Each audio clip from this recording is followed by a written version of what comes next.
Okay, so we are up to Siman Yud Aleph, Sif Aleph. This is Siman Yud Aleph is dealing with the chutim of the tzitzis themselves, the actual strings of the tzitzis, and it has 15 seifim.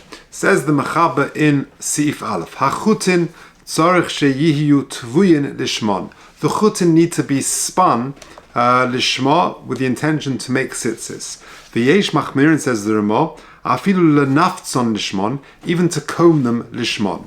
V'haminig lehakel b'niputs, and the minig is to be makel. The niputs does not need to be lishma, but only the tevi, or only the spinning, needs to be lishma. So what exactly is that? The niputs, the combing, is a much earlier stage. When you've shorn the wool off the animal, you comb and you prepare the wool ready for spinning, and then that's the later stage. Once you've got the material ready to spin, the teviyah needs to be lishma. Says the Mishnah Berurah in Sif Cotton Aleph, hachutin loshna Rambam, hamoitze chute tzitzis bashuk. If you find tzitzis in the marketplace, on the street, afilu psukim ushazurim, even if they're cut and they've been woven already, psulim, that's possible. The Torah inish lasos chutin ke'ein tzitzis, because we're worried that these tzitzis have not been made lishma, and a person could use this for other means. He could use it just for string or for whatever, for material, and we're worried that these strings that are not actually made, which are kosher for tzitzis, they would not be valid because they were not made lishma. The imkain shemeloi nas l'shem tzitzis, and the concern is they were not made l'shem tzitzis. V'hamagid Mishnah cholek. The Magid Mishnah argues v'gam b'kesef Mishnah kosav, and the Kesef Mishnah also says the Harambam b'tshuva chazu b'achach. The Rambam himself retracted in a later tshuva. Ad kan loshen HaMagen Avraham. That is the loshen of the Magen Avraham. V'hagrabe b've'ur v'simin shin aleph kosav. The Vilna Gaon writes the hadinhu im Harambam k'moshe kosav b'rishayna ayin sham. The halacha is like the Rambam as he initially wrote, namely that if you find chutzim in the street, they are psulim. They're no good. Now, in the footnote number 1 of the Dirshu Mishnah Berurah, he says, what about if you find a talus? Till now we've been talking about the actual strings, but what if you find the actual tzitzis, the actual talus in the street? Are they kosher or not? So says the footnote number 1, v'imotza talus mitzuyetzes bashuk. It's all got all the tzitzis attached to it. Kosav lekamon. Later on, we're going to say shehi kashera, that that's okay. And of course, the difference is because if you find individual strings in the street, then they could have been made for other reasons, not necessarily for tzitzis, and therefore not lishma. But if you find tzitzis themselves, i.e., a beged and a talus all made up, ready to go, then the presumption is that they were made lishma. Sif cotton base, tavuyin lishma. V'hu Torah, the requirement that they were spun, the material, the tzitzis, the strings themselves were spun lishma, is actually from the Torah. Tichsiv gedilim ta'aseloch l'shem choyvach, for the obligation, for the mitzvah of wearing tzitzis. And the minig is, says the Ramah, lahokel b'niputs, the tichsiv ta'aselecha hanu mitvia ve'elech. That's from the spinning stage onwards. She'oz hi ikka siyas hagedilim, because that's the ikka making of the strings of the tzitzis. I'm a prisha b'shem maharam Prague. Shemaskim de lechatchila yesh lahachim the niputs lishma. That ideally lechatchila one should try and do the niputs, the combing, even that lishma. Okay, now carrying on the Mechaber. Sheyomar batchilas hatovui she'oisakein l'shem tzitzis. That you say at the very outset that I'm doing this l'shem tzitzis. Sheyomar le'isha, sheyomar le'isha, or you tell a woman who's making it, tevili tzitzis letalis. Please make for me these tzitzis letalis. You're doing it l'shem tzitzis, not for any other purpose. V'im lo hayu tuvuin lishmon psulim. But if they were not done so, then they would be possible. Says the Mishnah Berurah in Sif Cotton Dalet sheyoyma beferish, that you explicitly state that. Lo b'machshava ba'alma. It's not enough just to think it. You've got to actually say that you're spinning this material, these tzitzis l'shem tzitzis. Va'afilu b'di'eved, even if b'di'eved you only had a machshava and you didn't express it, then it would not be good. Va'afilu b'di'eved tzorich mahani machshava. It is debatable whether machshava suffices. V'ayim b'simin lamebei sif ches yesh b'chidush v'yutes b'chidush b'kiva egeshom, and the b'kiva egeshom. Now over there in the footnote 6 he explains what's going on. The b'kiva ege says there seems to be some sort of stira. I'll read you the note number 6. Shelechayri yesh stira b'piskei ha'shulchan aruch. There seems to be a contradiction in the psak of the Shulchan Aruch. Shele inyan ibud ha'ar, with regard to processing, tanning the cloth for Sefer Torah, for writing on the parchment, shetoiv lahotzi befeh. The lashon of the Shulchan Aruch is in where is it? In Siman Ches Vav to Yotes. He says toiv lahotzi befeh, that it's good to actually articulate that machshava, or mashmash b'diavad kasha. That implies that b'diavad, if you didn't, it's kasha.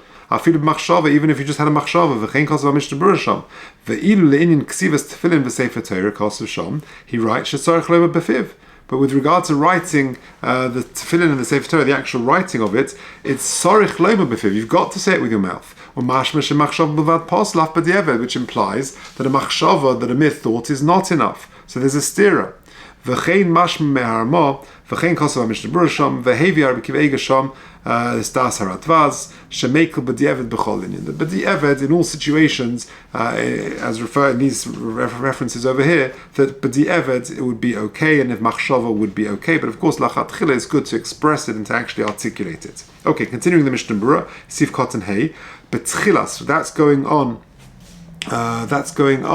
the Machaber Sheyoma B'tchilas Hativu She'osa B'y L'Shem Tzitzis. That at the beginning of the spinning, you actually express that you're doing this L'Shem Tzitzis. V'dai B'zeh Afilu L'Yoma Achra. In other words, let's say it takes a while to make the tzitzis. So on Sunday morning you start making it, and you make that declaration that I'm doing the spinning of this tzitzis Lishma. That lishma will continue for the next day. You don't need to do it every single day. Because it goes back to the original thought, and since the original thought was done lishma, that suffices. Interestingly, in note number 7, he says, Omnam, that is true for one person, the same person. If he starts on Sunday with that machshava, then he does not have to repeat the machshava on Monday, because we assume it's a continuation of the same ma'aseh. However, if it's two people, if Reuven starts on Sunday and Shimon continues that beged,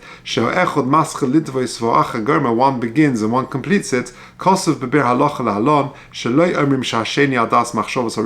we don't sort of impute the machshava of the first person into the second person, and therefore he should actually express that. The second person should express the same kavanah. Continuing the Mishnah Berurah.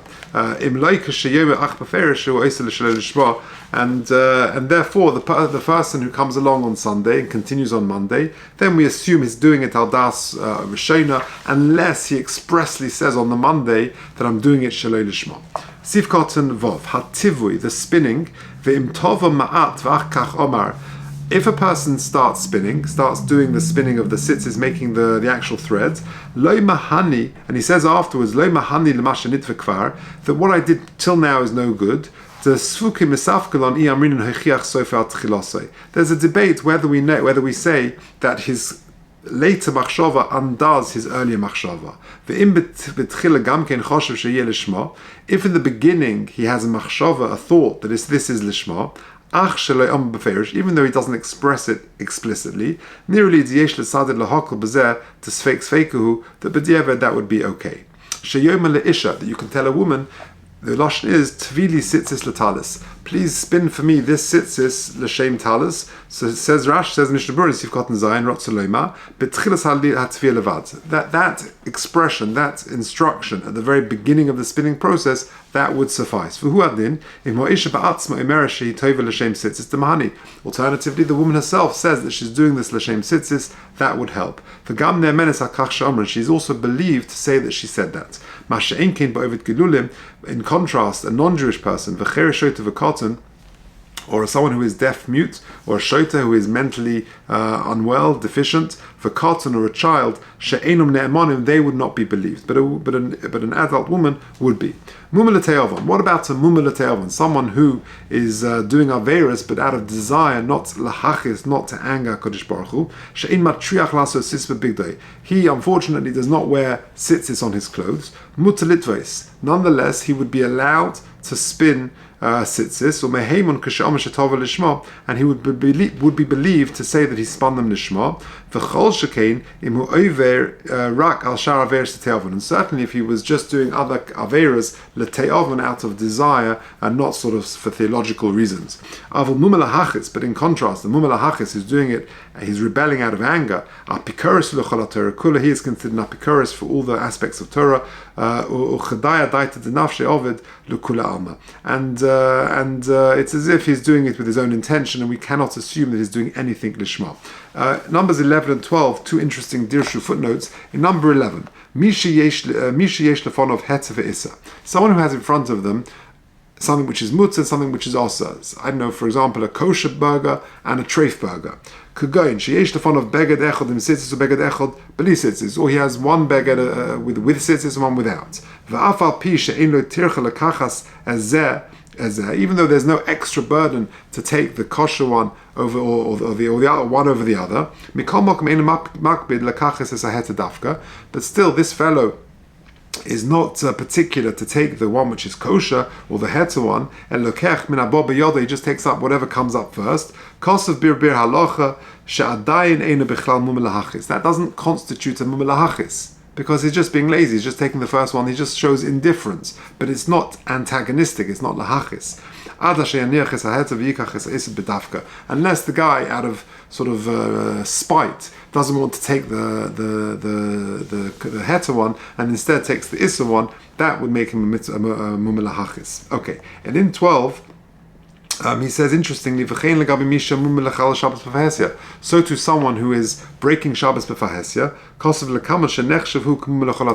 that is always the benchmark. If someone's breaking Shabbos b'fahesya lahachis, then that is considered the mumel l'chol Torah. Or misha nechshav k'mumel l'chol Shabbos b'fahesya, v'chein legabe mechal Shabbos b'zmanenu, ha'im nechshavim hem k'mumel mo'ikatinuk shenishbu. Okay, we check it out over there.